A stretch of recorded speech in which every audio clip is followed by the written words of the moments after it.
Hey there, this is Amisha, and welcome back to yet another episode of the Daily Dispatch, wherein you get all the insights from the field of law and tech. So, if that's your cup of tea, you have come to the right spot.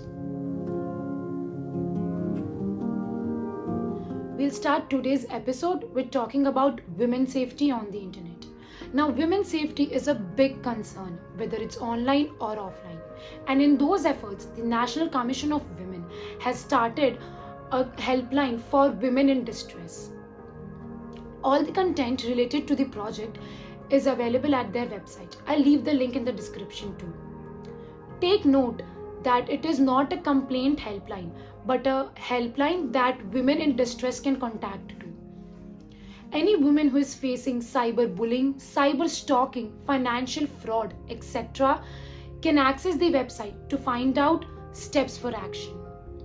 There are multiple resources available at their website, sharing tips on online safety and how you can protect yourself.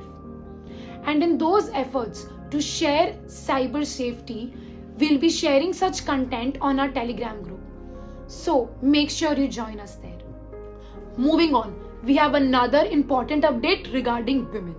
The Punjab and Haryana High Court has made it absolutely clear that a man cannot record his wife's phone conversation without her knowledge. And if he does so, it amounts to infringement of privacy. Now, you must be wondering that right to privacy is not so important. Think twice.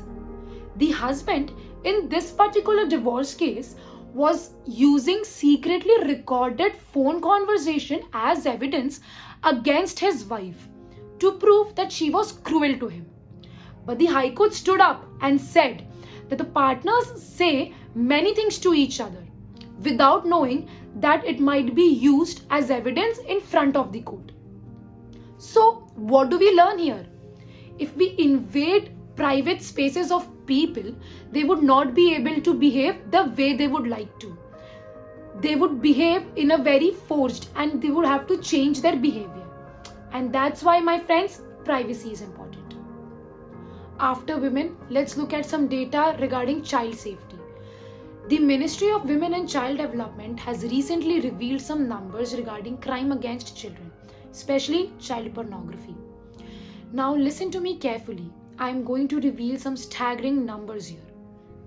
In 2020, in India, there were 738 cases of child pornography. Out of these 738, the police were able to file charge sheet for only 272 cases. Further, even though 272 people were arrested, we had zero conviction. Zero conviction so far. Now you may argue that 2020 was just last year, and we know that police, the courts, they take time. Okay, so now let's look at the numbers from 2019. There were 103 cases of child pornography. Out of these 103 cases, the police were able to file charge sheet with only 58 cases reported. Further, even though 58 people were arrested, we had a conviction rate of 2. Yes, 2 people convicted till now. I think that's a progress. Please take care of your children. The police and the courts don't look like they'll help us in any way. Okay, so let's move on to our last story for the day. PM Modi's Twitter account was briefly compromised for a brief period late Saturday night. Basically, it was hacked. The Prime Minister's office confirmed it.